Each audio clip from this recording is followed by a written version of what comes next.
Stress is everywhere. Deadlines at work, bills piling up, family expectations, uncertainty about the future. Most of us live with a racing mind and a tense body, as if we're carrying the world on our shoulders. And the truth is, much of what we call modern stress isn't new at all. The Stoics lived in chaotic times too: wars, plagues, betrayals, exile, yet they discovered a way to face life with calm strength. Imagine Marcus Aurelius, Emperor of Rome, sitting down after a long day. He is leading wars at the empire's borders, his wife is sick, friends are plotting against him, and a plague is sweeping through the city. By all accounts, he should have been overwhelmed. And yet, in his private journal, which we now call Meditations, he reminded himself, if you are distressed by anything external, the pain is not due to the thing itself, but to your estimate of it, and this you have the power to revoke at any moment. Marcus couldn't erase stressors, but he could control his response. That is the essence of Stoic stress management. You may not control the storm, but you can control the ship of your mind. Epictetus lived the opposite life of Marcus. He was born a slave, beaten and ordered around, with almost no freedom in the external sense.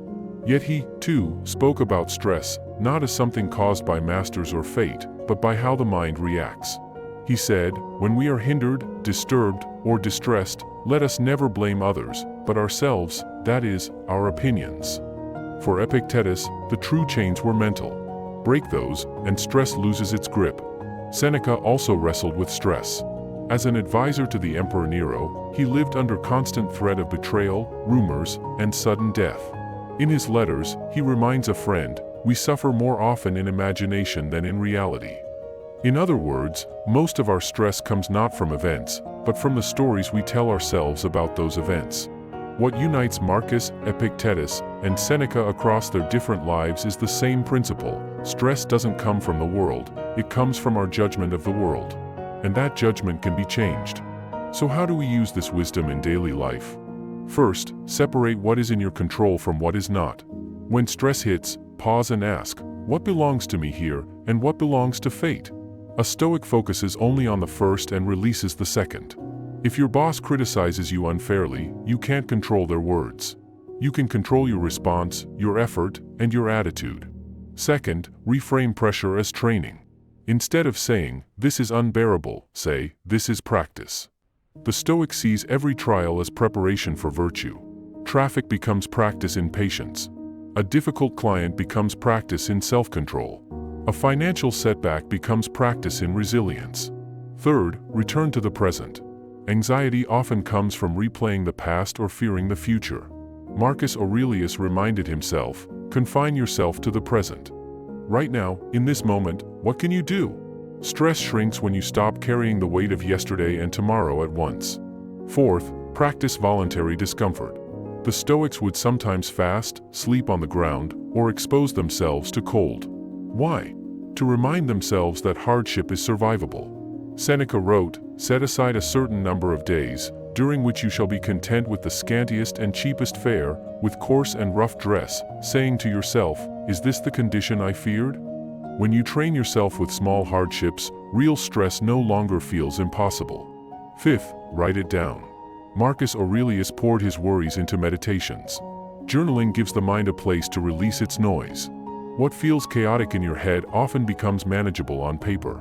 Write not just what stresses you, but what you can control about it. That small act turns spinning thoughts into clear decisions. Sixth, zoom out. Stress often grows because we exaggerate the importance of one event. Marcus reminded himself daily that soon he would be gone, and so would all the things that seemed urgent. He wrote, "Consider how swiftly all things are swept along and disappear." What feels like a crisis now often shrinks to nothing when viewed from the perspective of time. Seventh, strengthen your body to steady your mind. The Stoics valued physical training, not for vanity, but for resilience. A strong body calms the nervous system and prepares you to handle life's blows with steadiness. Stress loses its grip when the body is conditioned to endure. Eighth, use community. Stoicism often sounds individual, but the Stoics knew we are part of a larger whole. Marcus reminded himself, "What injures the hive injures the bee." Talk through your stress with wise friends, not to complain, but to seek perspective. Sharing lightens the load and reminds you that you're part of something bigger. Ninth, learn to let go quickly. The Stoics practiced not holding grudges, not replaying insults, not clinging to what's already gone. Stress lingers because we rehearse it. Epictetus would say, "You may fetter my leg, but not even Zeus has the power to conquer my will." In other words, they may hurt your body, they may insult you, but you decide whether to carry that stress in your mind. Finally, remind yourself of mortality. Marcus wrote, "You could leave life right now. Let that determine what you do and say and think."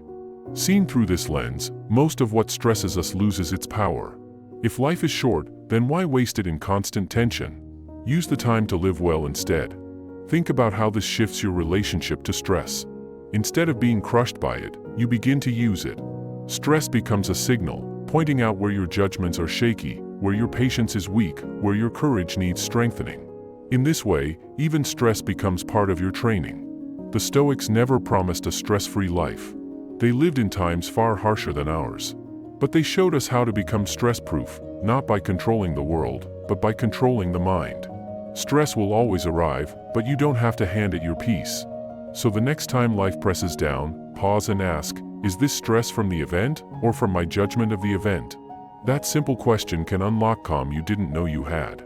If this helped you breathe a little easier, tap subscribe and keep learning with us here at Stoic Principles. Because the calmer you are, the stronger you become.